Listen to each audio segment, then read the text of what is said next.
Komiði sæl og verið velkomin í klefann. Markmiðið að finna leiðir til að bæta árangurinn. Gefum Silju Úlfars orðið.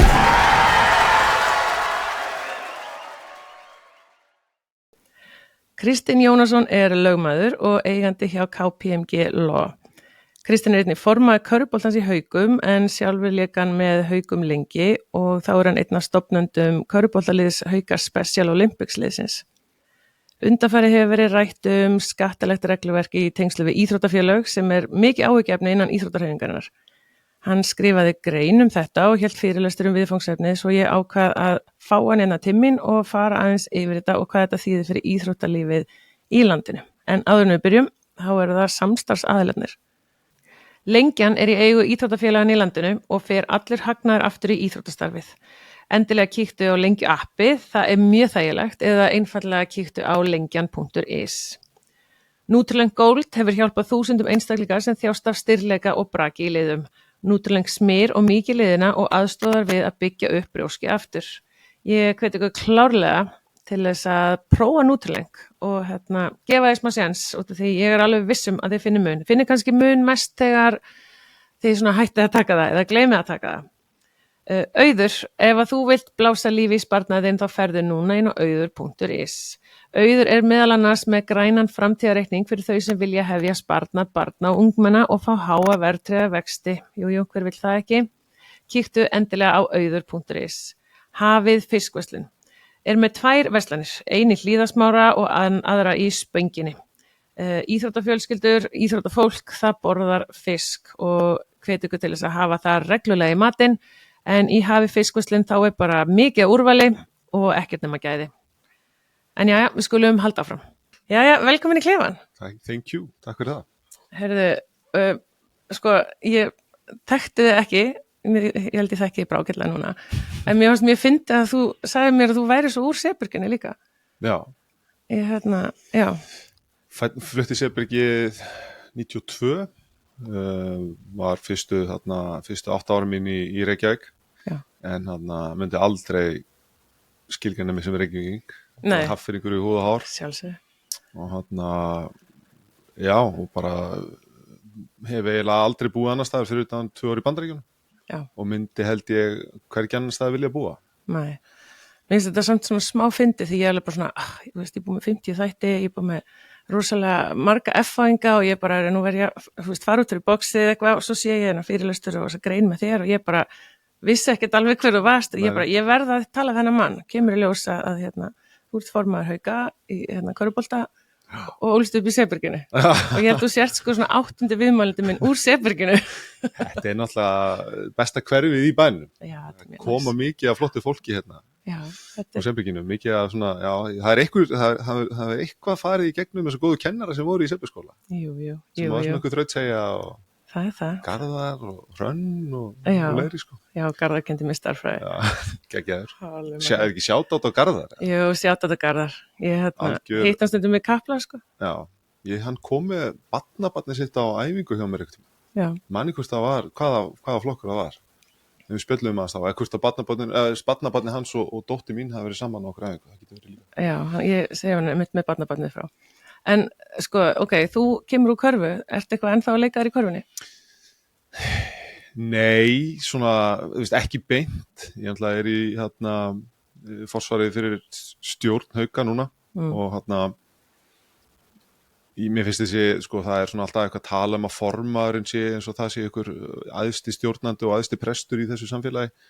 Það það kannski ykkur í félagum, en ég vil ekki vera þar, alls ekki. Nei. En ég þar ég í þessu forsvari fyrir stjórn sem ég var það hálfpartinn hrökklaðist inn í.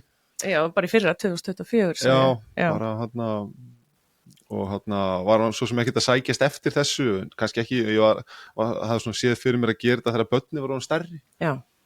Og en svona hrökklaðist í þetta og þetta hefur verið afar litríkt svona fyrsta sísón sem formaður og það svona ein setning sem að einn góðu vinur með Brynjar Þór segir alltaf, hvað er stjórnsöður, það verður gamansöður. Það svona smá kaldan í þessu. Já, ég get tekið undir það, sko. En daginn varstu nú með leikheimild. Já. Og fórst allar leið á Egilsstaði og hann sást örugglega sveittur á bekknum, fórst eitthvað inn á? Ég fór ekki inn á, guðsulof. Er það? Það er eiginlega svoleiðis. Langaði ekki smá? Jú, mér langaði mikið. Ok. Mér leið mjög vel í uppbytun Já. og svona aðeins að svona finna grúfið aftur og farin að geta svona hreyft mig. Já. Svo voru við bara í þannig stöðu að ég þurfti sem betur fer ekki að koma inn á. Svo labbaði ég inn í klefa í hálfleik og fer svo í uppbytun í seinni hálfleik og svona í körfubolta fer maður í lay-up röðina kallaða. Já. Og ég er að taka fyrstu uppbeyguna í frákastaröðina. Já. Þá fann ég ökklan alla orðlega eins og grjót og ég sagði, nei, ég er ekki að fara inn á í dag. Oh my god. Sem betur fer en þetta var mjög gott að fá smá blóð á tennurnar aftur, ég viðurkenni það. Það var svona það þarf held ég mjög lítið til að kveikja á þessum neistum aftur. En hvað, þú hættir 2019? Nei, ég hætti reynda 2016. Það var það var einhver fjölmiðlamaður sem fór gríðarlega rangt með staðreyndir í einhverjum fréttaflutningum daginn. Hann fyrsta lagi held ég fram að ég væri vera fertugur núna í janúar, nei, ég var fertugur í fyrra og sagði ég hætti 2019 en ég hætti raunverulega 2016. Okay. En ég spilaði þegar var eitthvað vesen á svona stærri mannastöðunum í Haugum 2018-19 að þá fekk Ívar Ásgríms mig inn til að vita einum 2 metra slána í félaginu. Þannig að ég spilaði eitthvað nokkur leiki og en ég var hættur sko. Já, en þú spilaði sko með Fjölni, ÍR og svo Stjörnunni líka.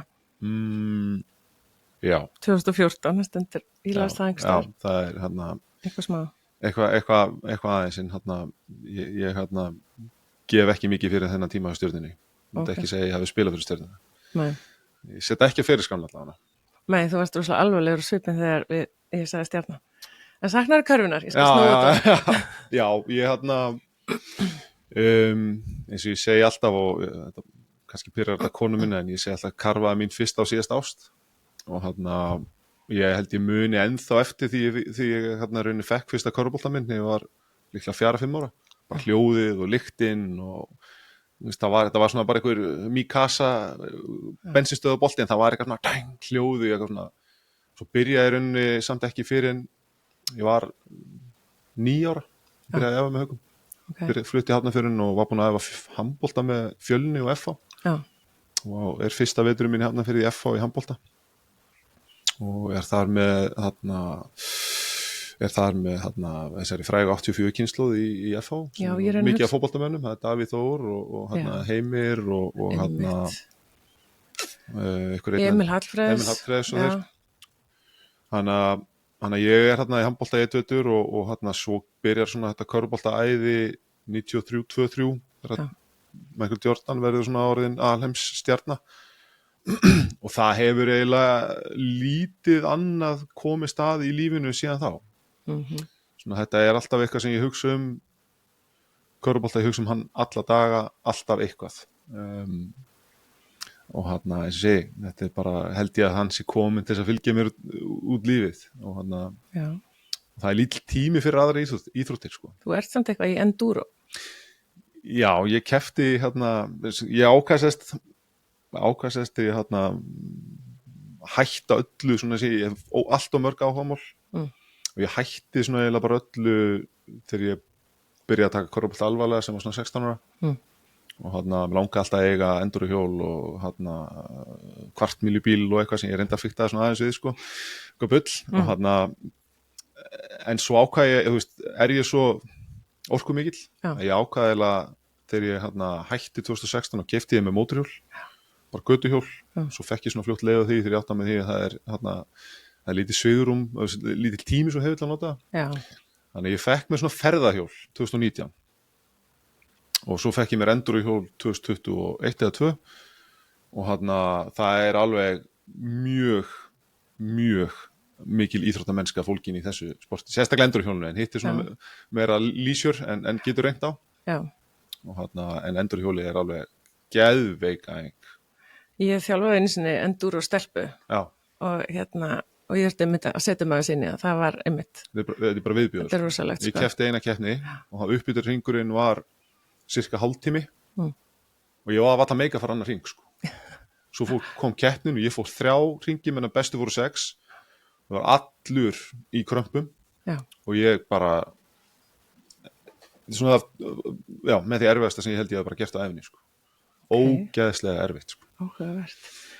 En yfir í Hauka, Special Olympics, þú sem sagt stofnar Special Olympics, liðið það ekki?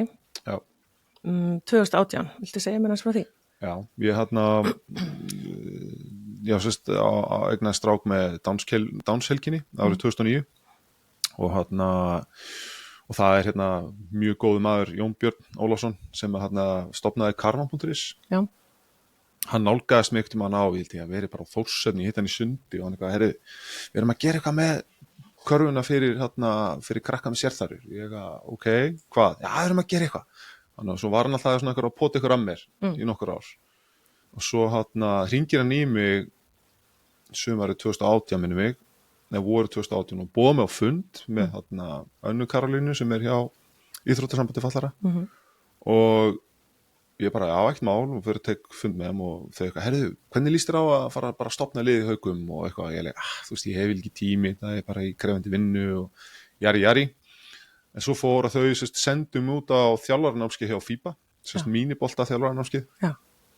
Og ég fór og kynntist þar hóp af fólki sem var búin að vera að þjálfa Special Olympics krakka í nokkur ár og var eiginlega svona bara, já, þetta lítur alveg vel út, þetta var mjög passionate fólk þetta verkefni og svona gaf mér alveg svona, ok, þetta er auðvitað, það er ástæða fyrir að fólk þetta er greinilega mjög gefandi og skemmtilegt og allt það, en þannig að ég sló til og fekk heimild í Haukum til þess að boða á æfingar hausti 2018 og það mættu 3 krakkar og svo voru börnin, sonur minn og dóttir mín var þetta sem er svo sem ekki með sérþarfir allan ekki þessum flokk og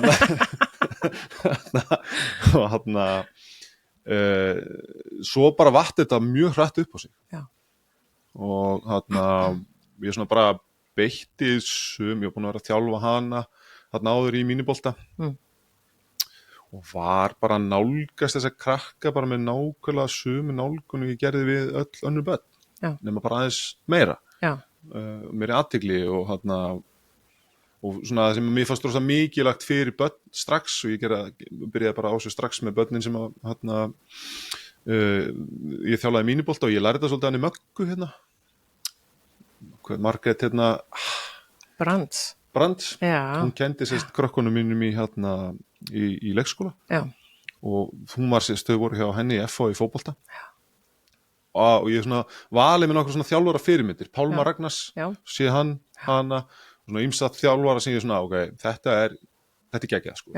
Og þannig ég nálgaðist þetta svolítið svona út frá hennar sjónarhorni að ég svona fór strax talaði börnin og kem ég 2 metra durtur og ég ætla ekki að standa við börnunum og ég bara lækkaði mig niður, byrjaði að tala náði á eye contact og ég talaði alltaf við foreldrarna og sérstaklega við fötluðu börnin eða börnin með sérþarfir að ef ég náði sambandi við þau þá bara gjörsamlega fókusið á þau bara kynnti mig þannig þeim líði vel og foreldrarnir voru bara eitthvað aukahluti sem ég hefði engan áhuga þannig að svo bara líður tíminn og við erum bara í algjörum baby steps með þau við erum og ég annars ég fókusa líka bara til að tala við Villa Steinas besta vinn minn líka þessi íþróttaþáttur, þetta var ekki bara körfubolti ég var að láta þau prílu upp á eitthvað, hoppi yfir eitthvað skríðu undir eitthvað ákveðna færni en þessi krakkar núna í dag eru orðnir bara klikka flottir íþróttamenn og eru á leiðinni núna helgina og ég er með þeim til Svíþjóðar og sitt fyrsta svona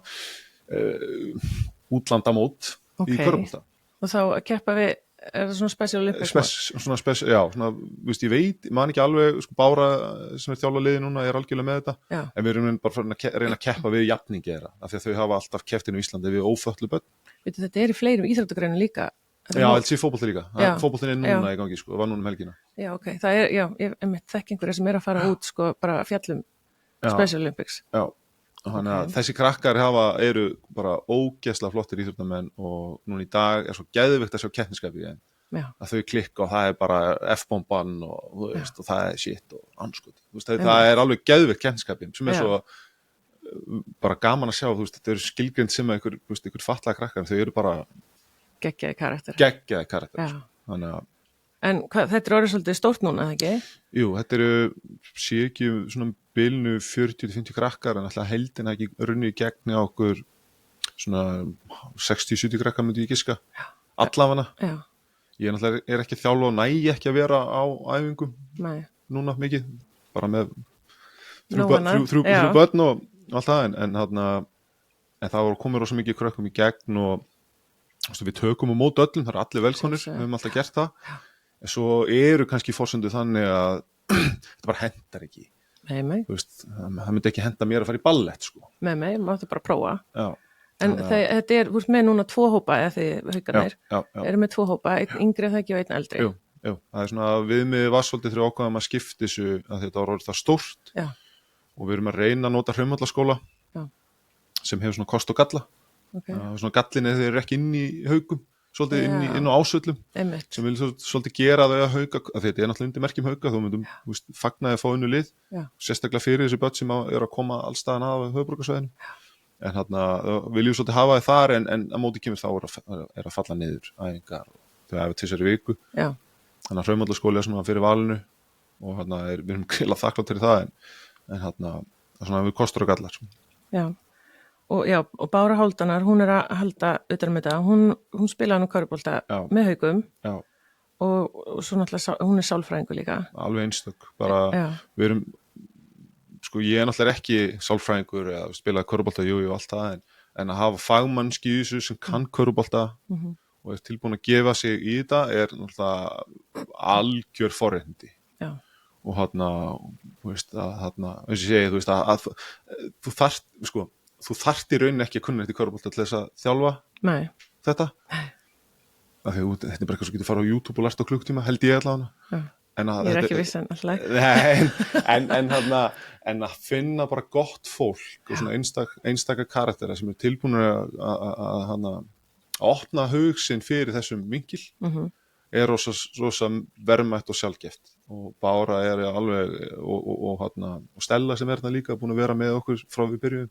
Þær alveg einstakar með það að gera. Það er einhver úr meistaraflokk líka eða eitthvað? Jó, svo erum við með 2 gaura og meistaraflokk, fullorðinn mann, hann Everett sem hefur verið, hann bara valinn körfuboltamaður hauka núna síðast og sem er 39 ára að vera 40, sjáta á þetta á Everett, algjörlega geggjaði ná ekki, vinnum með föllum börnum dagstæðlega sem svona stuðningsfulltrúi í skóla og svo erum við með Alex Rapp sem er fæddur 2007. Stefánsson. Yes, ég þekki þau. Alveg einstakur strákur líka. Þannig að við erum með bara, eins og segið, þetta er bara svona geggja gott fólk sem er lykillinn þarna, myndi ég segja. Að halda utan þetta.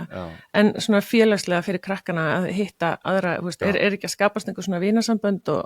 Jú, og það er það sem ég hef alltaf sagt við þetta, að körfubolti bara vill svo til og við notum körfubolta.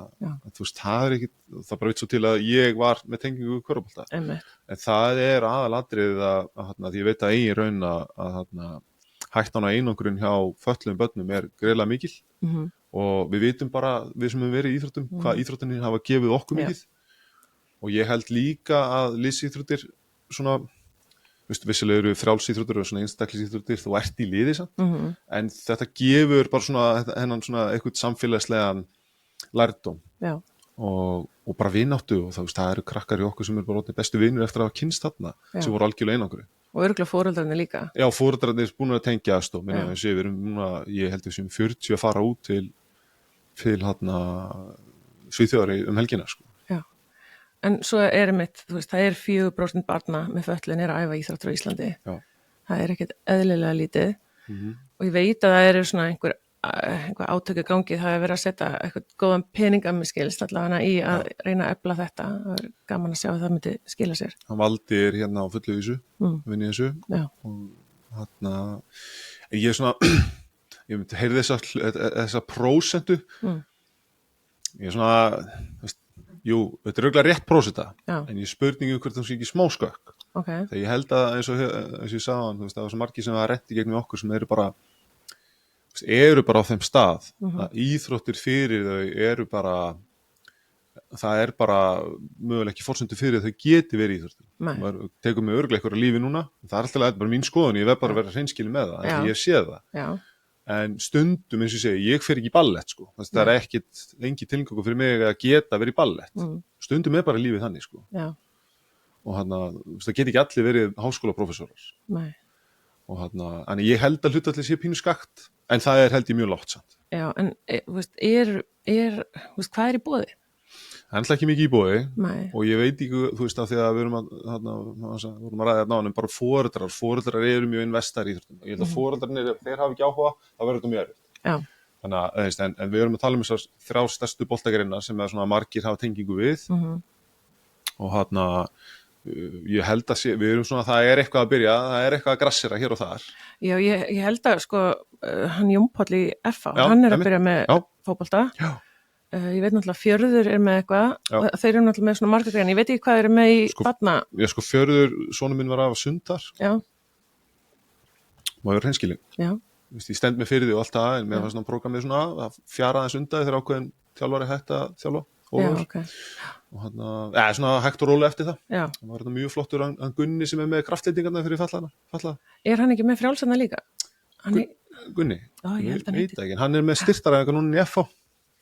Já. Og talandi forsetur, ég ætlaði að reyna að fá son með þar sem mjög hraustur. Já. Og en hann var bara tengdi voða lítið við þetta. Nei. Þannig ég mætti ekki aftur. Herri, ok, ég að þjálfa frjálsar 8. til 10. bekk. Já.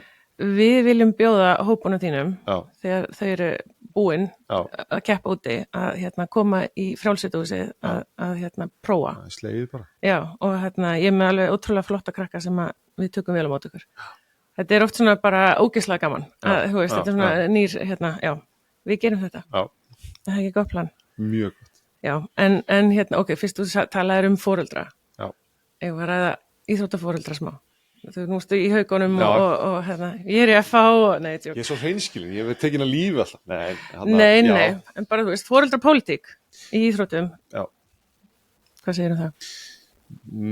Ég ætla foreldri sjálfur og maður svona alltaf reyna að passa sig að feta einhvern milliveg en það ég held að pendullin sé farin að sveiflast mjög mikið út í öfgar. Já. Og mín skoðun svo að þú íþróttamenn fæðast, að við tölum einhvern svona, ég ætla ekki að segja alveg unicorn, en svona þessir afreksmenn, þeir verða að fá að verða afreksmenn á eigin forsendum. Þú verður, bara eins og með körfuna, ég varð bara gjörsamlega heltekin af sportinu mjög ungur og svo fór þetta svona annað level 16 ára, 17 ára og það var aldrei nein pressa frá neinu. Nei. Foreldrar mínir og kannski pabbi meira kom ekki að horfa á mig mikið þegar ég var komin í meistaraflokk. Jú, mamma kom eitthvað og pabbi kom eitthvað en í dag þetta bara þannig að það eru allir bara mættir og að taka upp og mynda sér skoðanur eitthvað sem hafa jafnvel ekki hundsvit á. Nei. Og eins og ég segi, ég veit ekkert mikið körfubolta, ég samt nú að horfa á körfubolta síðan ég var 8-9 ára gamall. Þannig ég veit kannski meira heldur en margir aðrir foreldrar. Já. Hef séð meira og hef gengið í gegnum mörg atriði tengt körfubolta en svona ef maður að taka ykkur að samtölu foreldrar sem eru búin að horfa á leikinn kannski í 10 ár á yngri flokkastigi. Já. Og þykist vita best og meira ég ekkert að reyna að fara í einhvern metingum það alls ekki en við erum bara komin á þann stað að foreldra pressan og afskiptasemin kannski orðin komin á stíu og mikið. Já. Í staðan fyrir að bara svona gefa barninu svigrúm, finna ástina, þetta sumir krakkar sem þurfa smá push til þess að unlocka potentialið það en svona almennt finnst mér allan mín upplifinu svo þetta komið í talsverðar öfgar.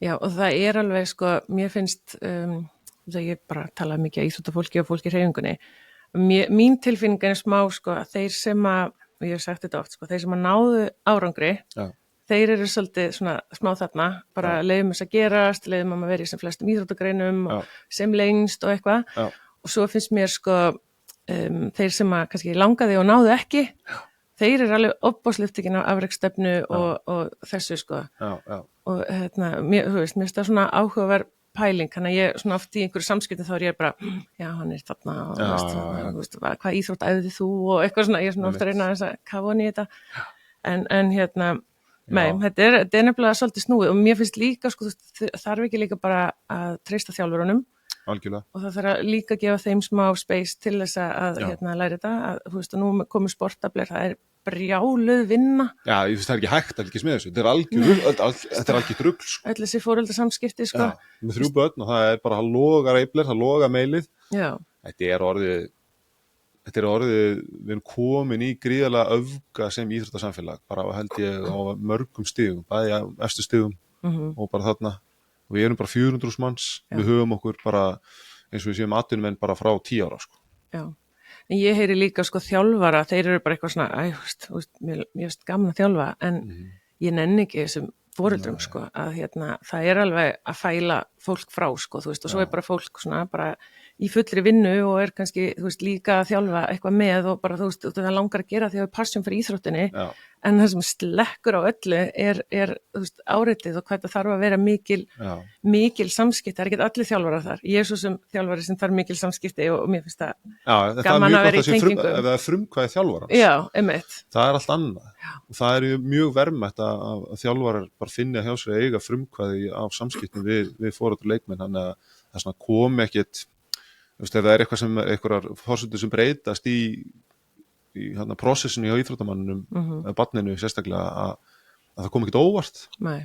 Þú veist, að það sé ekki í óspurðum fréttum, þannig að þjálfarinn sé búin að undirbúa það, leggja fræ í jarðveginn, sko. Já, en það er kannski líka eitthvað sem að þjálfarar geta kannski snúið sér í hag, eða þú veist, ef að þú ert að taka eitthvað úr liðinu og ef þú útskýra það ekki, þá náttúrulega gætur þú fengið spurningar, en ef þú ert kannski proaktiv í þessu. Já, svona, þú veist, með einhverja útskýringar að nú ætlum við að gera þetta og leyfa þessum að fá séns eða eitthvað, þú veist, þá kannski er hægt að svona aðeins að snúa þessu. Já. En ok, áfram í íþróttamálum. Já.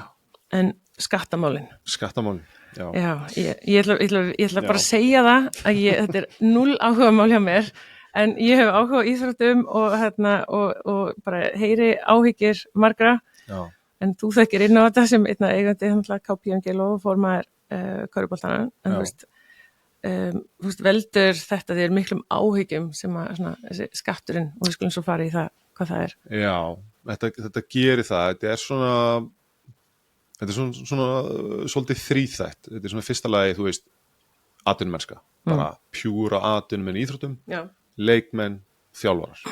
Já. Svo er þetta svona þetta hjáverka fólk, eins og ég og þú, sem erum kannski ekki full-time þjálfarar, erum með annað, nú kannski já, ég er þjálfari. Nú er þetta full-time þjálfari, sorry, en ég svona hefur verið í hjáverkum og þekki marga þar, var svona í hjáverkum kannski sem leikmaður með námi og annari vinnu á sínum tíma. Og svo hins vegar þetta barn- og unglingastarf og þannig að sko en með skattamálin sko ég er svona ef ég má vera með mína skoðun sem kannski leyfi mér ekkert að koma fram alltaf. Þetta er bara okkar á milli. Já, en þá finnst mér þú veist þeir sem eru bara atvinnumenn. Já. Þeir bara borga sína skatta. Já. Og leikmenn eða þjálfarar. Og sérstaklega þetta er komið inn í ykkur svona tölur sem fara að vekja áhuga skattyfirvalda. Já. En og sama kannski með þá sem er í þessum hjáverkum, en það þarf svona kannski út af mikilvæginu að vera með sanngjarnar reglur bara þannig við missum ekki fólk frá þessu. Okay. Ég er alveg að því að þú áttu að fara laun fyrir eitthvað, þú áttu að borga skatt af því, eðlilega. Já, þú verður að segja það. Já, ég er algjörlega þar, en mér finnst svona, þegar við erum að reyna, ætlum að vera einhver þjóð sem að er fögnuð í gríðarlega þegar árangur okkar íþróttafólks er framúrskarandi. Við tökum bara þetta dæmi, stemmingun sem myndast í kringum fótboltalandsliðið okkar þegar það bara, þú veist, þetta var bara svo þjóðhátíð, sko, ég hef aldrei upplifað svona stemmingu, maður bara opnar gluggan, svalirnar heima og það er bara haldt hverfi syngjandi jökullin logar. Þú veist, þetta er ekkit eðlilega djúpt í okkar DNA, okkar Íslendinga. Þannig að, sko, maður heyrir oft svona því ég hef verið í samskiptum við skattyfirvöld og ráðuneyti fjármálaráðuneytið. Það með ekki gera eitthvað reglu til þess að hylla ykkur. Og það er út allt í skattalöggjöf.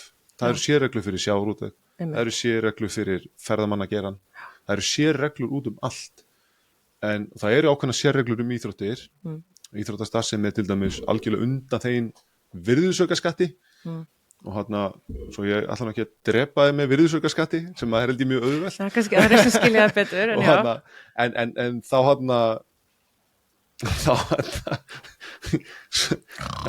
það er góð skets með fossbræðrum sem ég set alltaf þegar ég opnar á skattframtölin. Já. þá var Þorsteinn að tala við Sigurjón og hann lappar hann út, hann er búin að tala hellingi og þá segir Þorsteinn, fæ ég greitt eða á ég að borga? Já. Þú veist það, Sigurjón að tala um skatta og þetta er svona frasi sem við ekki notum meira þess að innan úr þegar við fyrir að tala um eitthvað sem einhver annar þekkir ekki, fæ ég greitt eða á ég að borga?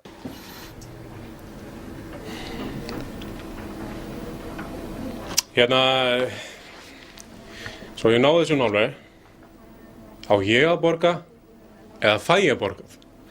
Fáðu sæti, ég skal fara aftur yfir þetta. Nei, ég er búin að ná þessu. Það er stemming. Það er smá skellur og þú sér að tala um einhvern fósbræðra skets með þetta því að nú er Harpa frænka mín sem að sér öll mín mál og hún er endurskoðandi að hún er bara eitthvað, oh my god, þessi skets er Silju, sko. Já, þetta er geggjaður skets, sko. Þetta er hann er alveg frábær. Ég segi þetta alltaf á Facebook, gleðilegt skattframtal. En já, Ég held samt við þurfum að spóla hans tilbaka. Já, sorry, ég hef komin að það fram, mér finnst það alltaf svo fyndið, sko. Já, nei, ég kannski bara byrjaði í miðunni. En sem sagt, leiðbeiningaskattsins voru uppbæðlega birtar 2004 og núna bara í febrúar í fyrra, 2024, voru þar uppfærðar. 3 stærstu boltagreinum barst bréf í haust, körfu, fótbolta og handbolta. Og þar er skatturinn að vekja athygli á auknu umfangi gerfi verktakagreiðslum, einkum að meðal leikmanna og þjálfara, eitthvað þess að þar. Já. Og að skatturinn vill að við séum bara að gera alla samninga að launamiðum. Já. Og það svona flækir þetta alveg, óneitanlega, að hafa launþega, að vera með sérstaklega launþega fyrirkomulag, þá ertu búin að leggja ábyrgð á félögin sjálf, að halda eftir skatti, þannig að ég ætla að borga þér 100 kall í laun, sem launagreiðandi, þá þarf ég að halda eftir x krónum í skatti og ég ber ábyrgð á því sem launagreiðandi að skila honum í ríkiskassan. Já. Ef þú ert verktaki, þá rétti ég bara 100 kallinn og þú ert laus. Og þetta er mjög einfalt, ekki sammála. Já. En þú veist líka ef ég er launagreiðandi, þá þarf ég að fara að skila tryggingagjaldi, fósbærasketsin, stopp til tryggingagjalds bæði vei, og svo þarf ég að fara að skila lífeyrissjóðsgreiðslum og mótframlag, allt þetta. Þetta er orðið flóknara og það sem veldur mér svona kannski mestum áhyggjum er það að þú fáir ekki fólk í þetta. Ok, tölum við bara hreint, við erum með risastór félög í okkar bæ, í Reykjavík, fullt af iðkendum, hafa þau efna á þessu, mögulega að hafa starfsmann í þessu, en hvað með litlu félögum út á landi? Ég tek sem dæmi, ég ætla að hugsa til Brynjars vinnar minn sem er á Patreksfirði, flytur þangað, sem bara er íþróttakennari og körfuboltaþjálfari og gengur geggja vel og hann er örugglega bara að fá borguð laun af einhver foreldri sem er bara með millifærslu heimild frá herði á Patreksfirði. Já. Þú veist, farið eitthvað foreldri sem að veit ekkert skattamál, eða hvernig átt að fikra þið áfram eins og kerfi, sérstaklega í gamla dag, þetta er kannski verið auðvöldara núna með tækninni, en að vera að reikna staðgreiðslu, tryggingagjald, lífeyrissjóð, þetta er bara eitthvað svona, hérna er bara 100 áskall, takk þetta. Miklu það er svona þægileg heitin í því. En það er náttúrulega þessi bókhaldskerfi, ég ætla að þykjast þér eitthvað sérfræðingur, en þú veist, deildirnar eru náttúrulega reknar margar sér, þú veist, þannig að þá þurfa þau bara allar sér líkla og þetta kostar sitt. Já, og þú þarft á að outsource þessu til dæmis til einhverja bókara eða endurskoðanda og þess að þannig að það er þá bara ekki kostnaður í því, vaffist að hafa þá einhvern mann á launum en þetta er svona, ég held að frá að því þú talar um að leiðbeiningaskattsins kom út árið 2004 og ég myndi segja eftirlitið með þessu hefur verið svona frekar hófstilt hjá skattinum þeir hafa ekkit, ég veit af einu svona nötsi sem þeir svona, það er nú að laga skila allan að verktaka með þeim og nú er ég ekki að fullera en ég hef heyrt innan íþróttahreyfingarinnar, þetta er bara heimild þaðan, þetta er ekki verified heimild, að það hefur bara svona komið krafa að skila verktaka með þeim. Þannig að það er kannski skatturinn að segja líka, við svona gútturum allan þetta verktaka fyrirkomulag, menn að kemur einhverjar upplýsingar inn. En ég held að misbrestinni séu annars vegar þessi myndagerfi verktaka sem er alveg debatable eftir nánari skoðun og svo hins vegar líka bara það að einhver íþróttafélög hafa ekki verið að skila verktakamiðum. Nei.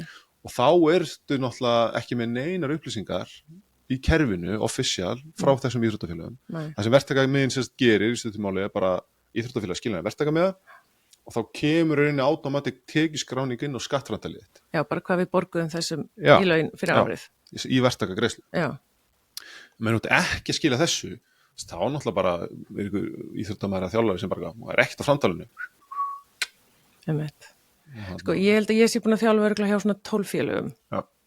Ég hef einu sinni fengið verktakamiða Já. og það er frá Jón Rúnari Halldórssoni í knattspyrnudeild FH. Já. Það er ég bara svona í alvörinni held að það sé, Já, ég held alveg að IBH hafi svona tekið smá skurki þegar að reyna að vera rétt stað þarna, sko. já, Og ég veit að við gerum þetta í Haugum, það fá allir verktakamiða, þegar ég var þjálfari fekk ég alltaf verktakamiða já, og þetta er svona, þú veist, það er ákveðið inn í skattframtalunum eru 2 ekstra skýrsluform, einfalt og flókið. já, Flókið er martröð, þú bara horfur á, þú sér bara dálka og tölur og þú ert bara í ruglinu almennt, sko, og hringir í vin. hringir í veginn, en síðan er þetta einfalda formi er tiltölulega basic. Já, Þú getur farið á skattin og reikna tryggingagjaldið bara með prósentölu sem er þar já. og fyllt út í frádrættaliðinni á móti tekjum. Ok, en það eru samt, sko, En þetta er alveg Já. fyrir marga, að því ég hef hjálpað Já. íþróttamönnum og þjálfum hjá Haugum að haldi bara svona skattframtalsdag einmitt. og það er allir bara eitthvað getur þú hjálpað mér með þetta, þú veist, Já. þó ég sé búin að nánast fara í gegnum, ef ég gerir þetta það verður að gera þetta hérna. En þetta er alveg, sko, þú veist, þú bara eitthvað svona, semum laun við þig sem þjálfara eða leikmann eða eitthvað og svo bara færðu greitt.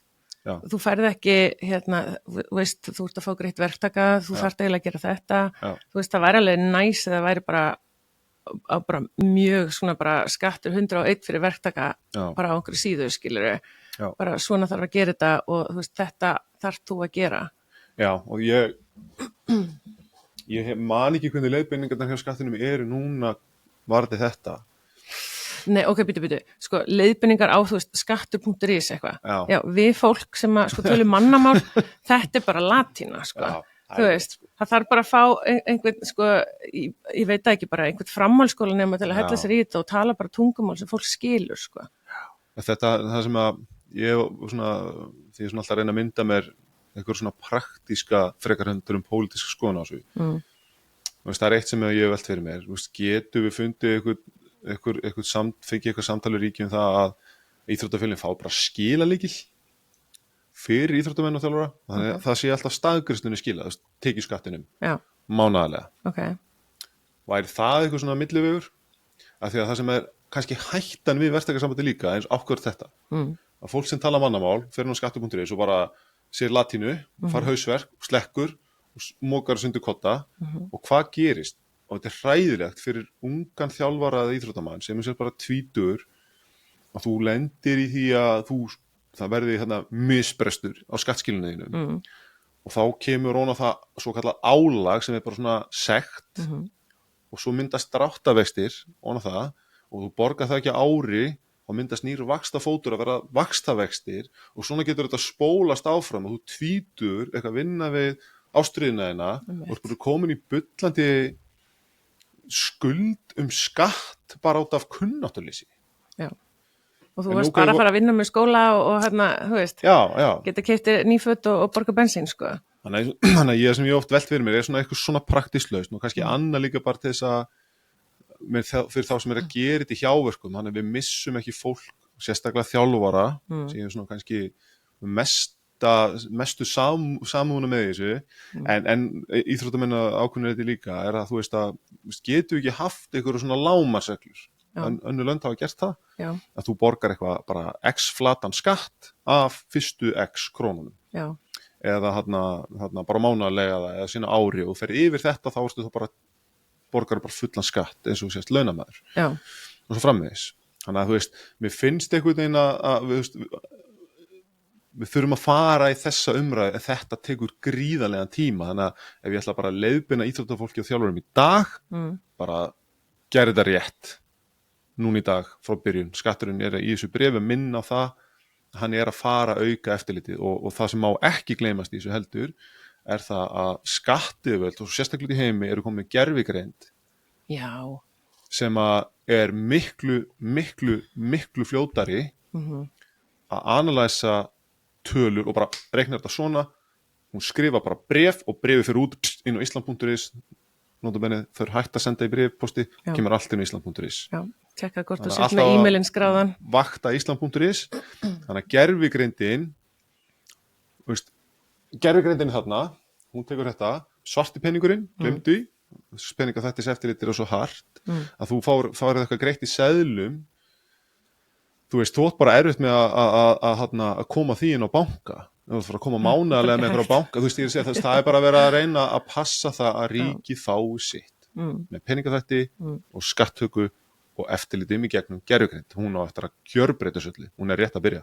Já. Þú veist, ég á með mynd á skattafrólunum sem ég sagði herru, gervigreind, teiknaði mynd af skattinum að glíma við íþróttafélög í landinu og kom bara, þú veist, á 10 sekúndum kom bara klikku mynd. Ég skal setja myndina bara á skjáin núna, þannig að fólk getur séð, þú ert að horfa á hennar Spotify til dæmis, þá getur þú séð þessa mynd. Þetta var galið fyndimynd, sko, og stóð mér þess að skatturinn á skjalatöskunni, sko, skatturinn svona yfirgnæfir íþróttafélögin. En þú veist, það sé að segja, þú veist, að íþróttafólk og þjálfarar það bara vera undirbúið það meðan það ekki sérreglur og það er kannski eitthvað sem þarf þá að fara bara gegnum lagabreytingu, að þá þessi hætta til staðar og eftirliti að vera miklu betra með gervigreindinni. Það þarf bara að vera, þú þarft algjörlega að vera réttstæður, af því að ég held að því lengra sem að gervigreindin kemst, þú veist, við erum að tala það er ekki króna í afslátt, sko. Það er bara þetta átt að borga, annars fær bara sekt. En sko, ég segi oft sko að vera þjálfari hjá íþróttafélagi, sérstaklega yngri flokkum. Já. Þetta er sjálfboðastarf, sko. Þetta er bara, já. Þetta er algjör sjálfboðastarf og ég var með einhvern fyrirlestur fyrir foreldra, bara þú veist, og var svona aðeins að reyna líka bara svona ræða við þeirra samskipti við þjálfara og þess aftar og og þá gerði ég svona töflu þar sem ég var bara eitthvað, þú veist, ok, segjum að ég er að þjálfa 2 í viku og ég er að fá greitt 100.000 krónur fyrir það. Já. Ég þarf að koma mér á æfingu og fara heim, ég þarf að undirbúa æfinguna, svo mót, þannig ég þarf að heyra í, þú veist, ég er að þjálfa frjálsar, þá þarf ég að heyra í foreldrum og krökkum, þú veist, í hvað greinum ætla að keppa, svo kemur mót, ég fæ ekki sérstaklega greitt fyrir mótið, þannig að ég er að fá greitt fyrir að mæta 2 sinnum í viku, það eru 8 æfingar á mánuði, en ég er samt að þjálfa svona, þú veist, þetta fer svona 8 til 10 tímar á viku í þetta, en ég fæ bara greitt fyrir 2. Þú veist, og þá er ég að tala með mótum og allt þetta. Þú veist, þannig að þetta er alveg bara svona, þú veist, þetta er bara sjálfboðvinna. Þetta er bara sjálfboðvinna, þetta er eiginlega bara svona, þú veist, þetta er svona eiginlega bara afsökun til þess að vera að þjálfa að fá eitthvað smá vasapenning. Já. Og þetta er að það síðan, sko, sem að mér finnst kannski svona, náttúrulega vera aftur svona frekar hófstiltur, ónærgæti hjá skattinum af svona, ég veit að skattur vill fá sitt en þessi svona áminningar refsiábyrgð hún er rétt að þú skilir ekki þínu þá getur þú bara fengið refsingu. Já. Það er nú kannski verið að tala stjórnarfólki en vissulega með þjálfara sem að skilar ekki skattunum sínum ef hann er verktaki hann getur fengið þetta álag á sig sem það bara svona stjórnsýslu refsi fjárhæð sem þú fer ekki í fangelsi fyrir en peningasekt vissulega. Já. Að maður velti svona fyrir sig þarna, sko, hvað með það ef við missum Silju Úlfars úr FH? Ok, það kemur alltaf, kemur ykkur maður í mann stað, það er ekki alltaf þannig. Nei, kannski finnur ekki fólki sem er með þetta bara passion. Já, þú veist, þú farið bara ykkur þjálfara sem kemur bara fyrir seðilinn og er bara algjör þróttamaður hérna, sko, að reyna að þjálfa ykkur börn og þau hrökklast út eftir það, skiljum þannig að það er svo verðmætt fyrir okkur að hafa þessa þjálfara sem eru í hjáverkum, eða þú veist, eru sjálfboðlega basically, eins og segir, fara á okkur mót hérna og fara bara, þú veist, austur á land eitthvað, keyra í 2 daga og fara ekkert meira fyrir það samt, sko. Nei. Þannig að en þú veist, það er í þessar umræði þá er oft talað sjálfboðlega. Já.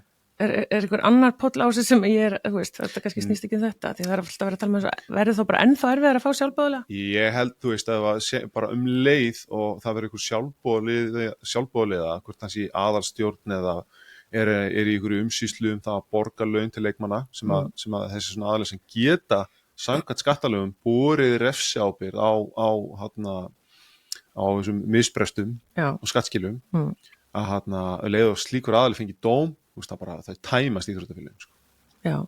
Þú veist, þegar að tala aðalstjórn að þau ber ábyrgð sem er náttúrulega Nú veit ég hann að þegar ég fór inn í formannshlutverki þá setti ég það skilir ég ekki aðstjórn Hauka. Nei. Ég bara hef ekki tími það, ég hef alveg áhuga á því en ég bara ekki tími Já, því að formenn eru þar. Þeir almennt þar, hinn Brynjar og Andri eru þar. Já. Held ég svona að fara með rétt mál. Já. En ég bara, svona eftir að hyggja, var ég búin að gleyma þessum skattamikil en þú veist, þarna eitthvað fólk sem ekkert að tala oft laun eða hafa ábyrgð eða eitthvað skoðun á launu leikmann, það algjörlega hjá deildunum, bara eins og körfnasteldin í okkur að hann fara að henda þessu fólki fyrir eitthvað refsábyrgð sem það tekur í eitthvað rétt upp hönd bara, já, ég skal rétt ekki svona, þú veist, mér finnst það svona algjörlega svona ónargæti af skattinum, vitandið komdu þá mínum gera, það eru mun alvarlegri hlutir að gera þarna úti sem að í atvinnurekstri sem ætti kannski meira heima á eftirlitsborði í ríkisskattstjóra. Og en áherslunar eru ótrúlega hvað að segja huglægir þarna. Já. En svona manni finnst það mætti vera hlutlægir í áherslunar hjá skattinum í eftirliti. En þetta á þetta við aðalstjórn en ekki, þú veist, stjórnir deilda? Sko, í bréfinu talaði aðalstjórn. En svo eru skattalögin þannig að það talað að hver sá, að nota það orðalag, sem hefur ykkur ber ábyrgð á því að telja fram með að skilja. Þú veist, þannig að segjum svo að íþróttafélögin séu de facto launþegar og það náttúrulega nýlega fallið dómur það sem að Landsréttur sjálfur horfir í gegnum verktakasamband hjá 2 einkahlutafélögum og segir að hitt einkahlutafélagi eða starfsmenn þess væri raunverulega launþegar hjá hinu félaginu. Okay. Þannig að þú veist, það segir mér ekkert að hann geti ekki bara hort í gegnum það sem hann vill út frá þessum ákvæðum skattalagana eða dómstólar. Satt bara, nei, herri, þú ert hérna þó þú sért sjálfboðaliði og þú ert með hennan verktaka, hennan Silju sem verktaki, að þegar þú borgar henni laun, þá barst þú þarna ábyrgð það að skila skatti og halda eftir skatti af launagreiðslunni til hennar. Það svona versta myndin sem ég sé. Okay. Þarna ykkur aðali sem bara sjálfboðastarfi mögulega borga því laun fyrir þjálfun. Sem alveg held ég mjög líklegt, sé staðan. Nei. En þetta, þú veist, launþegar versus verktakar, bara svona í mjög stuttu máli, þú veist, getur þú farið bara yfir munin á því? Já. Kannski erum við svo sem búin að því, en já. Já, svona það sem hefur gerst, skattalög hafa verið mikil í þróun síðustu svona frá 1990 vasklögin sett á og svo hefur myndast svokölluð skattframkvæmd sem svona nördalegt orð sem þýðir bara það að skattyfirvöld bara túlka lögin svona og setja reglur og þau skrifa bréf og sem heita ákvarðandi bréf. Svo eru þið með bara ekki ákvarðandi bréf sem eru ekki alltaf opinber en ákvarðandi bréf eru opinber flest, ekki öll og þar getur þú svona séð hverjar þeirra skoðanir eru á og þeirra túlkanir eru á lögunum. Það svona dómstóll, stjórnsýslu dómstóll hálfgerður. Örugglega ekki skemmtilegt fólk. Nei, jú, það bæði vei bara hana sjátt á gott fólk á skattinum, það mjög gott fólk. Ég vann þar og það frábær vinnustæður. Já, við þurfum kannski að hafa það góð. En þú veist, þau hafa svona þess að móta þessar reglur og þar hafa verið í þróun á þessum árum en á þessum tíma hefur svona verið þetta viðmið að þú mætir á þessum tíma klukkan þetta og átt að sinna þessu hlutverki og þú berð ekki ábyrgð á því endalega nema gagnvart vinnuvendunum og þá ertu launþegi. En ef þú ert verktaki tökum bara hérna Nonna Smið og bara fær hann símtal, já heyrðu, ég kemst klukkan þetta og þú veist, og ef húsið hrynur þá það á mín ábyrgð. Já. En sko, sá sem vinnur hjá Nonna Smið, hann getur ekki haft hann launþega, þegar Nonni Smiður ber ábyrgð á verkinu fyrir Gunna Pípara, sko. Já.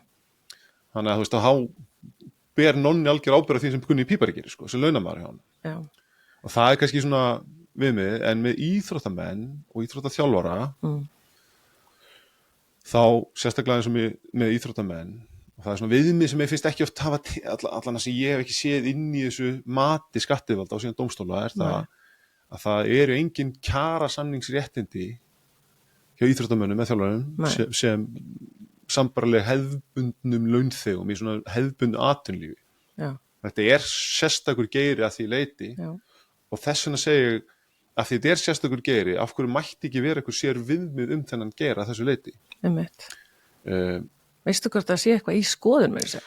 ég veit það ekki, það eru búin að vera náttúrulega eins og margir hafa séð, við erum með skattafrólögum þetta, ISI með fundum þetta, toppfótbolti, körfuboltin og handboltin eru að ræða saman núna og ég veit að það hafi verið 8 ára fundur í síðustu viku sem var fresta út af veðri og en það eru núna alls konar fundir og það er mikill hiti í gangi en það sem ég er svo hræddur að boltinn detti og af því að það þarf einhver með bilað passion að halda boltanum lifandi og tala við pólitíkina því ég held þessu staðinu í dag þá muni þessum viðmið sem skattyfirvöld þá móta á svo langa tíma það þarf lagabreytingu til þess að fara aðra leið. Við breytum ekki skattyfirvöld eins og staðinu í dag. Ég held að það sé ómögulegt. Þráttur við kannski bent á þetta misræmi í réttindum íþróttamanna og þjálfara var fyrir hefðbundum réttindum launþega. Er þetta bara svona computer says no? Nei, það er bara komin svo föst viðmið. Já. Og það er svo mikið þess að snúa við skútunni eða skútunni bara skemmtiferðarskipinu En Sævar hjá Káa hann var með eitthvað pistilinn daginn og þar var hann með dæmi að hið opinbera hafi sjálf greitt starfsmönnum HÍ og fleiri staða stundakennslu eða störf sem mætti skilgreina á sama hátt og hlutverk íþróttamanns eða þjálfarans þar sem að verk unnið á ákveðnu stað á ákveðnu tíma og þar skilgreina þeir sjálfur sem verktakasamband. Já. Okay. Ég held að sé alveg dæmi verktöku í ríkinu en spurningin er hversu þú veist, það er eitt annað við mig, hversu langvarandi sambandi? Já, ok. Það er eitt svona kannski viðmispunktur líka og þá spyrir maður sig íþróttamaður sem kemur eins og núna gerist í körfunni það er alltaf, þú opnar alltaf vísinum á þess að það komin NBA-leikmaður í bónusdeildina og nú peningur í eitthvað svoleiðis þú veist, það er núna leikmenn að koma fyrir gluggan sem lokast 1. febrúar og þeir eru febrúar, mars, apríl og kannski eitthvað aðeins í maí að þeir fara alltaf leið með leiðinu sínu. Þeir eru í 3 mánuði, sjáumst, kemur okkur aldrei aftur í það. Nei. Er þetta launþegi?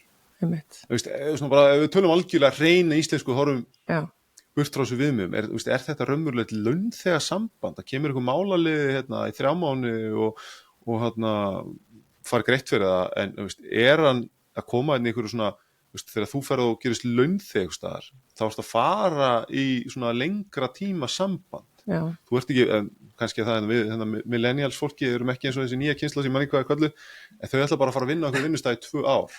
Já. Þegar ég reyði mig hjá KPMG fyrir 10-11 ári síðan, þá var ég ekki að fara að vera ég ætla að vera hjá KPMG í 2 ár. Nei, ég held að ég sé bara komið til að vera hérna Þú ert bara mættir. Það er bara alltaf að vera húsgagn. Já, þú ert, ég er greinilega yngri en þú þótt að ártali segir það ekki. Nei, en svo er þetta með eins og þegar íþróttafólk er að koma að þú ert eins og í bolta íþrótturum þá ertu bara eitthvað, við erum búin að selja það þangað, þú ert komin hérna, þú ert farin þetta samband er svo þetta gengur svo hratt og eitthvað svona skilur ef við erum með þannig leikmann og þú bara, við erum búin að selja það þangað eða þú veist bara, þína kraft er ekki óska lengur þetta í launþega versus verktaka Nei, ekki sem launþega Já, svona grínast með daginn og það bara KPMG myndi selja mig til einhverja samkynnisaðal okkar. Þið myndi setja mig við það. Ekki séns. Maður fer inn í launþegasamband með alltaf væntingar. Já. Og það er svona miklu meira bond í því og ég sé ekki alveg að þetta bond sé endilega til staðar hjá leikmönnum og þjálfurum sem eiga þetta í hættu. Og að vera rifin upp úr launþegasambandinu og bara seldu til einhvers aðila sem þú hafur ekkert frumkvæði á það að semja við kannski. Þekki ekki alveg fótboltann. Ég held að leikmenn hefðu einhver völd. Já. En það með svona, eftir að tala um Bigga Jóhanns, þá hljómar ekkert endilega alltaf þannig. Nei. Þeir eru bara seldir og þau þurfa bara að lúta þeim lögmálum sem sá vinnuvendi setur En ég meina, fá þau Þetta er ekki svona í körfunni Nei, þetta er svona í NBA. Já, maður sá náttúrulega nýlega. Nýlega. Það var náttúrulega bara rosalegt dæmi. Hann bara eitthvað, bara var að fara að sofa og bara, heyrðu, ég er bara leiðinni í leikars. Mjög sáttur með þetta. Og sem leikarsmaður. En já, þú veist, ég sé þetta ekki í körfunni, en í fótboltanum þú sett bara seldur á þess að þú sett spurður. Það er svona, er eitt af þessu viðmiðum. og þess vegna finnst mér svona bara ef maður metur þessi störf heilt yfir og tikkaðu bara ekki, veist, það þessi svona óvissu þáttur og þessi snögga breyting sem getur orðið á þessu störfum sem kannski tæri þau svolítið frá þessu launþega, þessu hefðbundna launþega sambandi. Mér finnst einhvern veginn að við þurfum að horfa á það í þessu mati á sambandinu. En ég meina, þú veist... Þessu skattalega mati. Já, en ef ég er launþegi og svo er ég bara að senda eitthvað annað, ég meina þarf ég ekki að fá uppsagnarfrest og orlof og sumarfrí og... Allt þetta. Já. Þetta færi engin íþróttamaður. Nei. Og ég held að sé ekkert að biðja þetta heldur. Nei, út af því að skilningunni bara, þú veist, þetta er náttúrulega bara svona. En út í heimi, sko, í þessu stóru félagsliðum, þá eru íþróttamenn launþegar, vissulega. Já. En þú veist, þú veist, þau íþróttalið eru líka rekin í hagnaðarskyni. Já, þau eru hagnaðardrifin. Sko. Já, þú veist, það eru bara eigendur og eitthvað, þú veist, hér er bara, þú veist... Við erum ungmennafélag og nú hérna, veist, var eitt góður maður sem að setti í grein hérna Grímur, maður hennar Helguðulegin konu mínar. Þess að við getum ekki alltaf flagga þessu ungmennafélags, þessu almannaheillafélaga spili. Jú, við erum 400.000 manns. Já. Það ekkert íþróttalið á Íslandi sem rekið af eiganda. Nei. Með hvernig karvan stemd okkur núna, þá verðist alveg stefna í það, sant? Að þessi bara komin hálfgerð svona eigandamenning hérna í gangi. Á Íslandi? Í körunni, já, menn að kaupa NBA-leikmenn hérna og eitthvað, sko. Þannig að, skilur þú veist, þannig að þetta þú veist, ég held að það sé tímabundið. En þú veist, það held ég ekki að fara þangað. Þetta eru í fyrst og fremst, þetta félög fyrir börn til þess að vaksa og dafna. Við erum 400.000 mann sem við erum náttúrulega ógeðslega flott þjóð og kraftmikil íþróttaþjóð og hefum búið til ógeðslega mikið flott íþróttafólki per capita hérna hallaríslega dæmið en þú veist, við erum svona komin aðeins fram úr okkur á mörgu leiti þarna. Já. En almennt erum við þetta almannaheilla félög eða góðgerða félög. Þetta ekki rekið hagnaðarskyni og það þá breytan vaffist á útlönd. En þú veist, ef að skatturinn heldur hann sé að fara bara eitthvað all inn í þetta? Heldur að þið sjá ekki gráu línunar alls staðar á milli eða sko, ég bara svo hissa. Já, sko, það ekki gamla góða klísjan þannig, tvennt sem getur búist í lífinu, það að deyja og vera skatlaður. Ok, ég ekki í þessu skattapassa. Ég held að vissi þetta allir, það dauðin og skatturinn. En ég veit ekki hvað skal segja, hversu, en eins og segja aftur, gervigreindin mun hjálpa þeim gríðarlega. Já. Skattyfirvöld á Íslandi eru undurmönnuð og hafa held ég ekki fengið nóg mikið fjármagn frá nómbera, bara eins og íþróttageirinn, með að sinna sínu störfum. Sko, já. Og ég veit til dæmis að ég heyrði að fyrir svona 2 árum þá réðu bresk skattyfirvöld einhverja konu frá Microsoft sem var svona Head of IT Development hjá HMRC, breska skattinum. Og þú veist, af því að þau eru bara að reyna að vinna í tæknimálunum, þú veist, þess að grípa meira. Og það líka bara orðið erfiðar að skattleggja því að business orðið svo international. Bara eins og, þú veist, íþróttamennska orðið líka, sko. Já, mjög. Þannig að já, ég held að skatturinn með þeim tækjum og tólum sem hann hefur, þá verður bara auðveldara fyrir hann að sinna eftirlitshlutverkinu sínu. Já. Sér svona fagna á ákveðnu leiti, þess vegna segi ég, við þurfum að fá fyrir íþróttarhreyfinguna til þess að það verði ekki einhver bara af því íþróttamenn vilja alltaf vera að stefna eitthvað áfram, við viljum verða betri íþróttum við erum kannski komin svolítið miklu öfga núna til þess að ná þessu trajektori í okkar halda því á floti en ég held að það þurfi lagabreytingu svo við missum ekki fólk og það komi bara hrun. Já, og sko, missum ekki fólk, ekki þá erum við ekki að tala um að færri afreksmenn heldur við bara missum ungt íþróttafólk og bara ungu krakkan og næstu, þú veist, þessar kynslóðir út af því að það engin, þú veist, til að þjálfa, það engin sem að leggja þetta á sig og eitthvað þess aftar, ég meina, þú veist, ef ég vildi vera rík, sko, þá væri ég ekki bara eitthvað full force í íþróttahreyfingunni, sko. Nei, og í sjálfböðulega starfi í aðalstjórn, sko, þú verður ekki ríkur á því. Nei, mér heyrist bara að fara ekki í peninga, ekki um peninga, sko. Nei. En við erum ríka öðrum. Já, gott í hjarta. En á fyrirlesturinn sem þú varst með daginn, og ég skal setja nú bara link á þann fyrirlestur undir, þú veist, í textan, þá ertu, segir getum við borið okkur saman við önnur lönd, og mér varst það svolítið áhugavert, og það er með Belgíu sem það segir sko 16,5% skattur á íþróttafólk 23 ára og yngri af fyrstu 22.000 evrum, tekir eftir það skattlega með hefðbundum hætti, þú veist 22.000 evrur eru 3,2 milljónir. Já. Þú veist, það er eitthvað, Noregi greiðslu til íþróttafólks og þjálfara frá óskattskyldum aðila sem starfar í góðgerðarskyni að 10.000 norskar þarf ekki að gefa upp til skatts, þú veist, það er samt bara 126.000 kall, það er eitthvað djöfisins kling. En það er samt eitthvað, sko, en þetta er einhverja reglur, skilur. Þetta er árlega, minnum við. Já, ok, vá, þetta er bara ekkert, ok, það var sama líka með, er þetta ekki Írland? Já, Ungverjaland. Þetta var svona hugmyndi þar er það að, sko, að greiðslu til þess aðala sem voru í amateurismum til þess að borga ferðalög. Þetta var svona, þú veist að þeir sé ekki að leggja úr eigin vasa í ferðalög og annað. Þá fengu þeir þetta greitt úr félaginu og þá væri heldur borgaður skattur á þessu. Það var svona hugmyndafræðin með á Ungverjunum allavega. Já. Sem er mjög áhugaverð, því að eins og segir, þú fari ekki borga aukalega fyrir að fara á Egilsstaði á frjálsíþróttamót. Nei, en heldur að sé verið að skoða eitthvað svona? Ég hef því miður ekki heyrt neitt og sem er miður, ég veit að ITF er bara hamast og eru búin að vera hamast mjög duglegir í 1,5 ár að verða held ég. Allan 1 ár síðan þessar leiðbeiningar kom út fyrir rúmlega ári síðan hjá skattinu með þessar endurútgetnu leiðbeiningar. Þeir eru búin að vera fullu sem er frábært. Bara þeir eða? Já, ég held það. Ég hef ekkert heyrt neitt úr körfunni. En málega, þú veist, ef það kemur eitt skellur, þá fara allir á fullt, sko.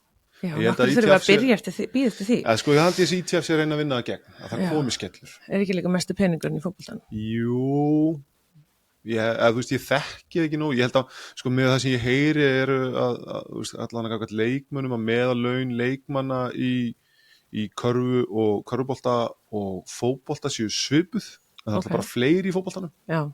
Það eru færri á roster þú veist, þú ert kannski bara með 12 leikmenn. Og þú veist, það eru 7-8 í hverju sem að spila og eru með eitthvað alveg hlutur og fá borga samkvæmt því. Já. En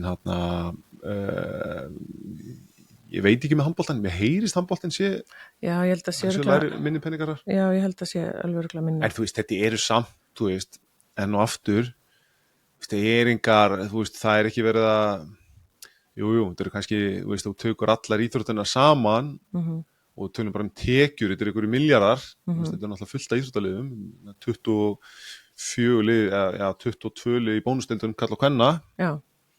Þekki ekki Pepsi-deildirnar, hvað eru mörg lið þar, en þú veist, þetta safnast það saman, ég held að skatttekjurnar séu samt ekkert í því mæli sem að ég getur til dæmis fundið fyrir skattin, bara því sem ég veit hvað gerist í atvinnulífinu, sem er búin að vera kannski skoða kíkja undir hútið í atvinnulífinu í mörg ár, þá er þetta kannski ekkit svona stærstu fjárhæðarinn, vissulega telur þetta allt inn í end. Sko. En við tölum gerviverktaka greiðslur, þú veist, bíl og húsnæði og... Já, þú veist, og þar held ég samt að sem er ekki 100 gráður. Já, er það ekki það sem uppalega vekur áhuga hjá skattinum á þessu bara, þú veist, ok, þeir að fá laun og við bara gerum ráð fyrir að þeir sé að borga skatta því, en hvað með þetta, þeir að fá þetta allt gefins? Já, sko, það sem vekur áhuga skattinum er, held ég, svona stóru tölurnar í fótboltanum, út af Evrópukeppninum og því, það er eitthvað, held ég sem triggerir eitthvað, en svo er það vissulega þetta að svona, það sem maður heyrir er það að menn er að fá alls konar fríðindi sem birtast þá ekki á verktakamiðanum. Já.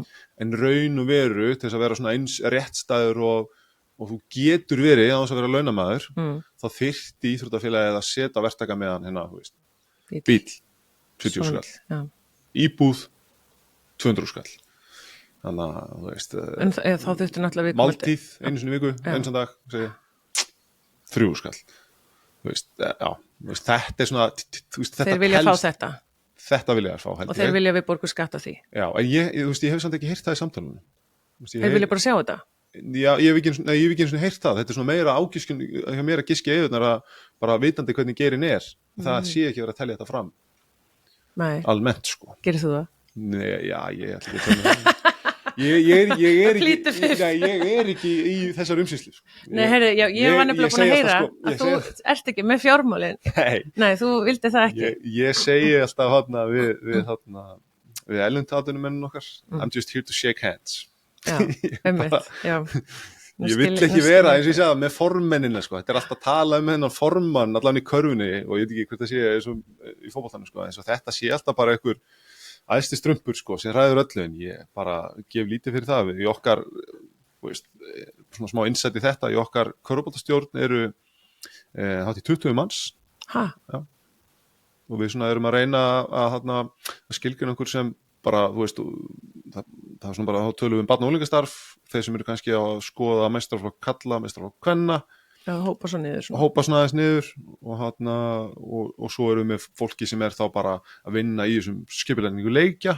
En er þá ekki bara, það er ein svona stærsta stjórnin Já. Og svo eru svona minni stjórnir fyrir ákveðin verkefni. Já, svona deildir. Já. En þetta fólk, svo er bara framkvæmdastjóri og svo er ykkur starfsmaður og skrifstofu Hauka almennt. Þetta er þá fólk sem er svona að sýsla með það að greiða laun og annað. Já.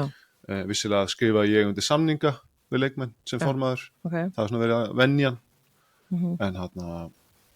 En ég vil ekki vera ábyrgð á þessum peningamálum. Skiljanlega. Sérstaklega þegar þú veist ýmislegt. Já, þegar maður veit kannski hvernig staðan er. Þetta er svona... En sko, í fyrirlestum, ég með Glæru, það sem að þú tókst saman, samanburð á launþega og verktaka, svona dæmi. Það sem að kostnaðurinn er 1 milljón og svo er launatengjöld 172.000 sem er lífeyrissjóðurinn og endurhæfingarsjóður og tryggingagjald og þess að þar. Þannig að útborgu laun leikmanns eða þjálfara eru þá 470.000 en kostar félagið 1 milljón. Já. Og svo tókstu verktakadæmi með 1 milljón og launatengdu kostnaður 153 sem er 20.000 krónur minna en í launamiðanum og greiðslan til verktaka verður sko 488.000 sem er sem sagt mismunur á greiðslu til, þannig að dæmi lítur út eins og að þú sérst að fá 16.000 krónur betri. Já. Ef þú skilar öllu réttu. Já, ég ætla að segja, sko, þarna er þú smá ferkandaður út af því að ég held að fæsti sé að greiða öll þessi launatengjöld, eins og lífeyrissjóður eitthvað, því að flestir eru náttúrulega bara í vinnu annars staðar og þetta er bara svona... En þú átt að borga þetta allt. Já, nice to have, sko, þannig að þú veist... En þarna er aftur gerðugreindin, hún er farin að grípa þetta núna í keislu, þannig að lífeyrissjóðarnir eru með kerfi sem keyra þá með upplýsingum frá skattinum. Já. Og ef það kemur ekki greiðsla lífeyrissjóð frá verktaka, bréf. Þetta er alltaf gerast núna as we speak, að gerðugreindin er að hjálpa þeim sem vilja sitt bara full force. En sko, þú veist, út af því að sko skatturinn er 250.000 af verktakameðanum, þú veist, ok, þannig ég myndi borga það. Já. En þú veist, mér finnst ég ekkert endilega að þurfa að borga þessi launatengd gjöld, mér finnst það bara að vera mitt val ef að ég vil borga af þessu í lífeyrissjóðu, séreignarsjóðu og tryggingagjaldi, en kannski þarf ég að gera tryggingagjaldi. En þú veist, þannig að þá er þetta alveg bara 650 skall, sko. Já, mikið, sko, svo er líka eitt í þessu, og það er svo kallar reglur reiknað endurgjald, þú sem sést, þegar þú ert verktaki, þá vinnur ég á sjálfu þér. Já. Og þú átt ekki faktísi að vera í betri stöðu að vinna sjálfur eða vinna hjá launagreiðanda. Það er dæmið.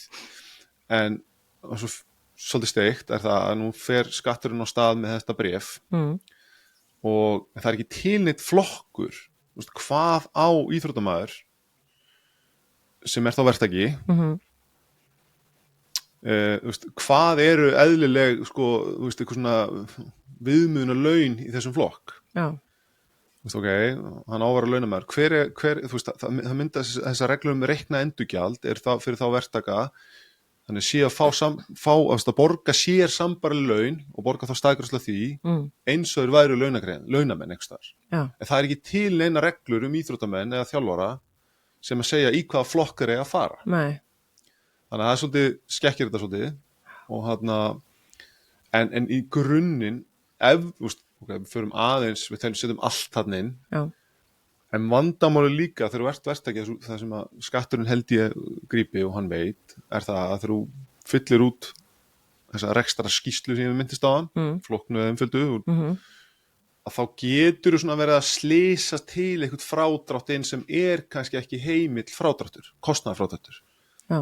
Þannig að ég myndi reynda að reyna að argjóða fyrir íþróttamann, þá myndi hann kaupa sér skó, korpskó, að þú mættir draga það frá, en svona mínir kollegar er ekkert allir sammála því.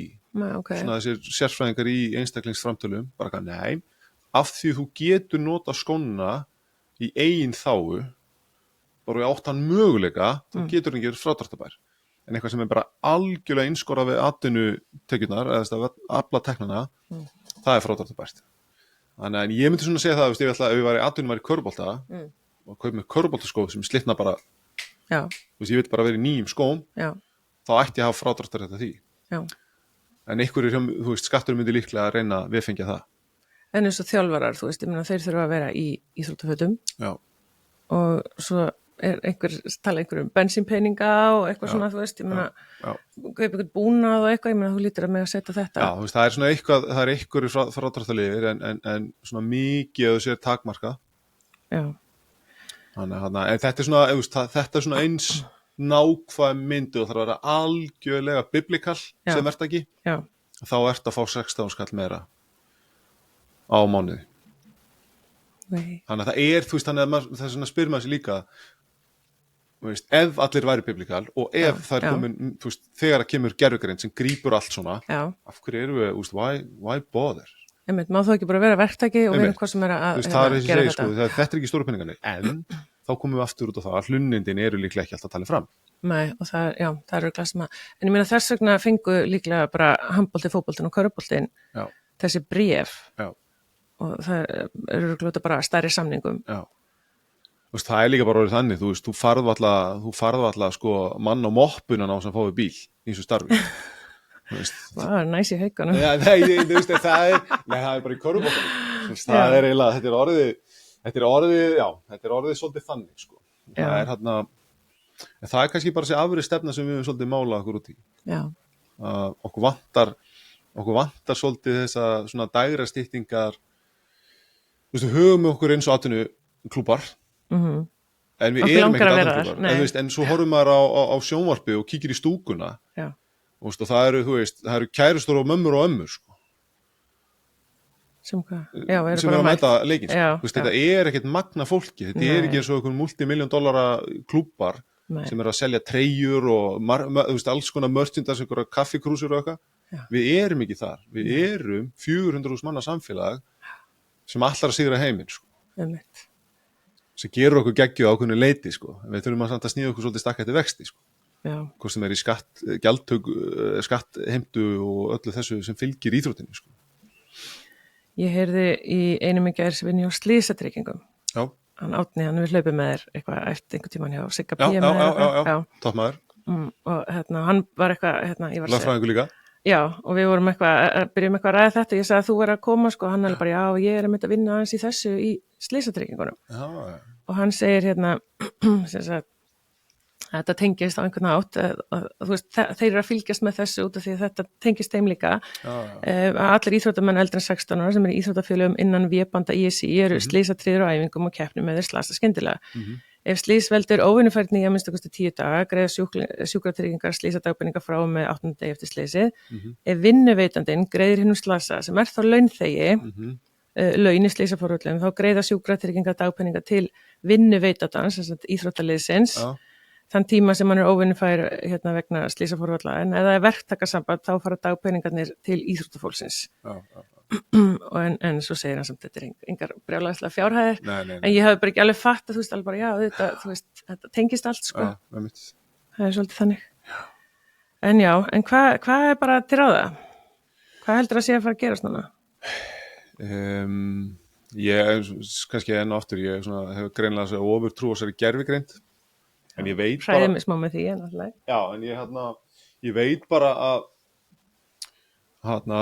bara svona, þegar maður að fylgjast með viðskiptalífinu, það snýst rosalega mikið um þetta. Já, Það var að setja alls konar boð og bönn þessa gervigreind út allan heim. já, Hún eiginlega alveg ótrúlegt fyrirbæri og ég held að þetta muni nýtast skattyfirvöldum alveg gríðarlega mikið og eins og ég segi, þú veist, ég held að þurfi bara lagabreytingu núna. Ég held að þurfi íþróttahreyfingin þarf bara að fá sterkan þingmann og helst einhvern í ríkisstjórn til þess að fara í lið með sér. já, Og það þarf að agitera svona kannski fyrir einhverjum sérreglum með einhverju sanngirni þannig að það sé ekki svona eitthvað, þú veist, að þetta sé skattfrjálst eða þú veist, þetta er svona eitthvað fín lína sko, að þú farið eitthvað svona smá greis en þú ertu komin upp í ykkur x tekjur þá ertu bara að vinna því. já, einmitt. Það þarf Þannig að reyna að finna einhverja línu. Já, og þú veist, nú kannski verið einhverjir í öðrum almannaheillafélögum ósáttir, ég svona fengi hitta eins og hvað með björgunarsveitir að sjálfsögðu eiga að vera eitthvað þá sérreglur þar líka. Já, Eitthvað samfélagslega mikilvægt dæmi eins og björgunarsveitir. já. En þá einmitt, en nú þetta orðið tilfinningamál. Við erum náttúrulega tilfinningarnar okkar í íþróttunum. Akkúrat, og þú veist, ég var eitthvað svona myndur á þetta, þú veist, hvað með björgunarsveitirnar? Ég svo bara, ok, þú veist, ég er bara að fjalla íþróttunar af því að ég hef tengingu við íþróttunar. Ég veit ekkert björgunarsveitir. Nei, og maður getur ekki tekið slægin fyrir alla heldur.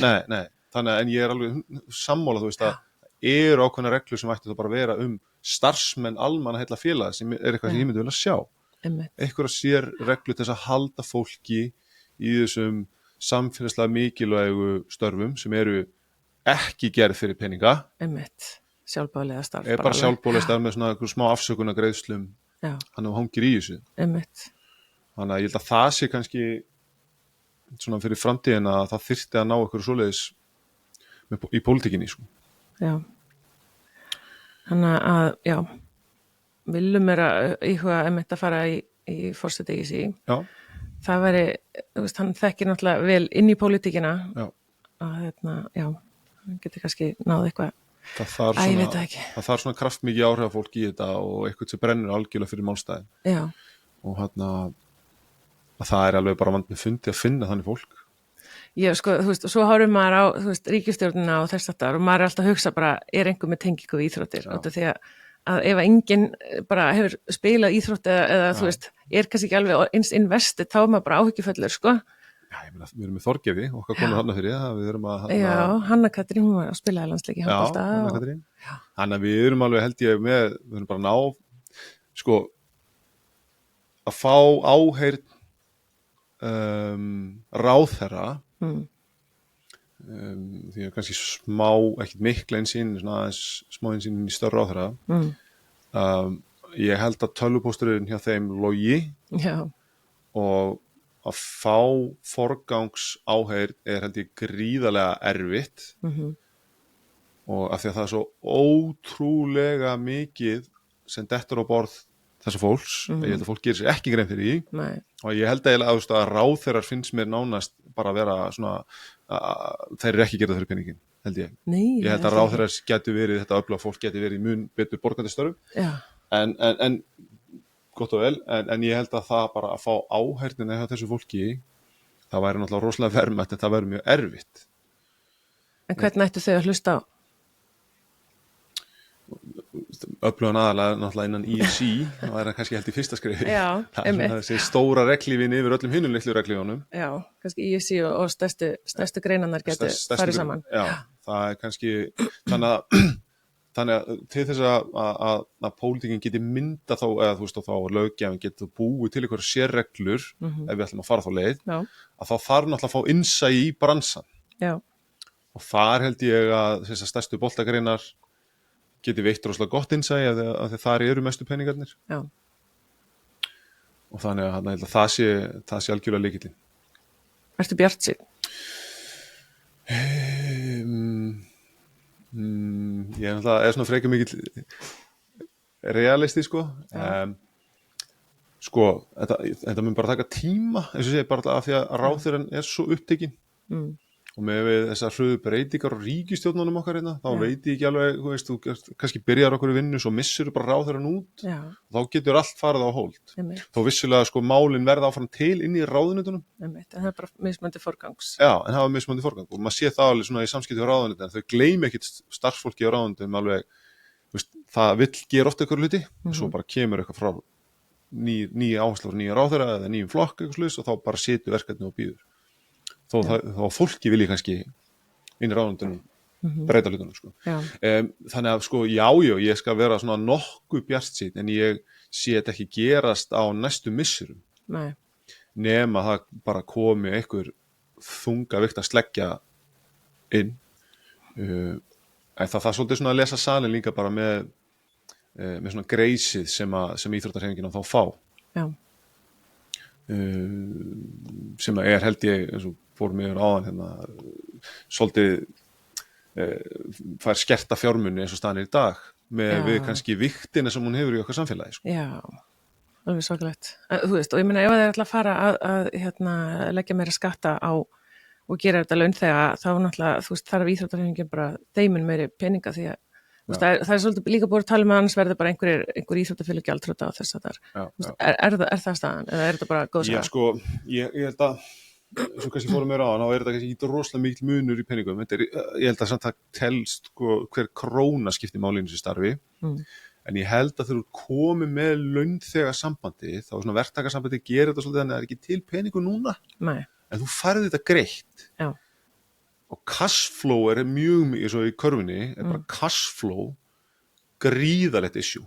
já, Þú kannski ert að veista einhverjum styrk sem búið að lofa þér frá einhverjum aðalega sem er að kaupa auglýsingu á einhverju uppsprengtu verði sem ætti náttúrulega ekki að vera auglýsing, hún er bara styrkur já, og þú veist, og þú getur þá ekki borga kannski verktakagreiðsluna eða greiðsluna til leikmanns eða þjálfara fyrir 2 mánuðum setna, einmitt, en það er svona út af þessu svona bara, já ok, ég treysti ykkur, þetta reddast, þá er það bara við líði, Já. en þú ert bara komið með laun og þú ert að skila staðgreiðslu 15. mars fyrir launin í febrúar og það er ekki til peningur í kassanum, nei, þá er íþróttafélagi komið í bullandi vesen gagnvart skattinum og hinn er ofnbæra, af því að þá er íþróttafélagið búin að vera í skuld sem getur þá bara leitt til erfiðleika í starfinu og refsiábyrgðar og allt þetta.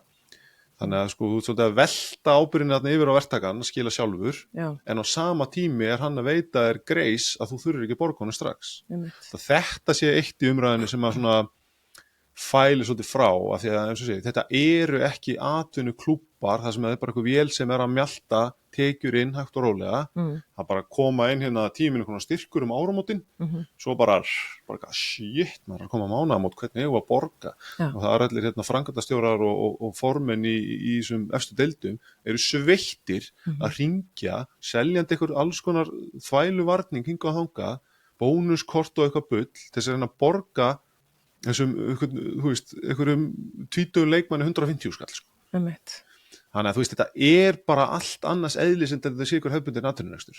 Það er svo margt annars en svona tikkar inn sko. já, en út af það sagðir auglýsingaskiltin Já, sem er eiginlega styrkir, já ætti íþróttafélag að borga skatta því?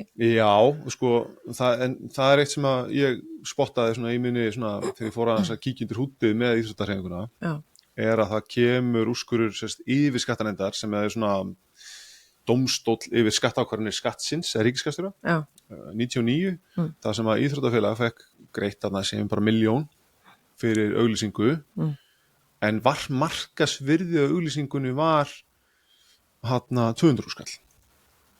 já, ok, Og þarna var íþróttafélaginu heimilt að það var 250 fyrir ekki, 400 skall, og þarna var íþróttafélaginu heimilt að segja, herru, 400 skall eru tekjur og ég skila vaski af þessum 400 skalli, bara rekna í cirka 20% af 400 skallum og skila því sem vaski, já, en það sem eftir stóð var styrkur, af því að þetta var langt umfram markasvirði auglýsingarnar. já, Þannig að þetta virðist ekki tekið inn í leiðbeiningar skattsins.